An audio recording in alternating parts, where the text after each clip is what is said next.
Anya mi ka fatty liver ko, ing nireseta na ka ako ning doktor, Liver Prime. At may salesya na ako mangking Liver Prime. At syempre, maski malya, kailangan tayong tukyan, 42 pesos per capsule. Kailangan tayong tukyan, uling check up ka, panungay miya mo rin tukyan ng kaya kang doktor, ne? Ngayon, may clear na ako, mag-maintain na ako mo, para healthy ta pa rin. At nung gawang king pang-maintain ng Liver Prime, medyo mabayad siya. Malya masyado. Kaya ini milk thistle yung gagamitan ko. Maragul yang nga sa south king kaya katamong ate at king kaya katamong gallbladder. Total mo rin naman tatagalan ko kasing sangkap kayo itang ausandang silima rin.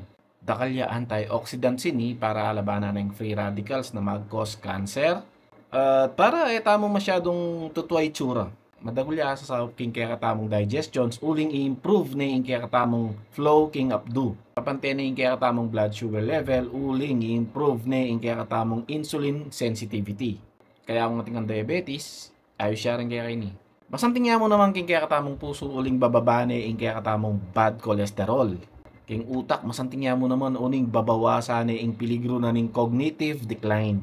Pati king infection, madagulya asa sa puling bubus ning kaya katamong immune system at king overall health tamo. Ayos siya.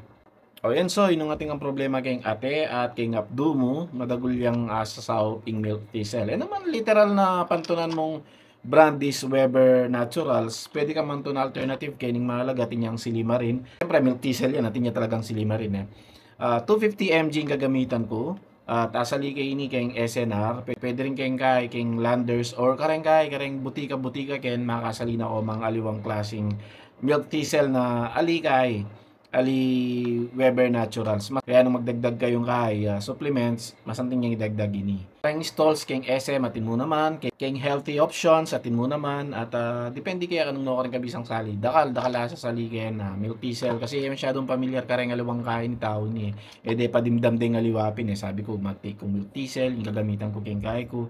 Kayong pang-maintain kong ate. Balo na ng milk thistle.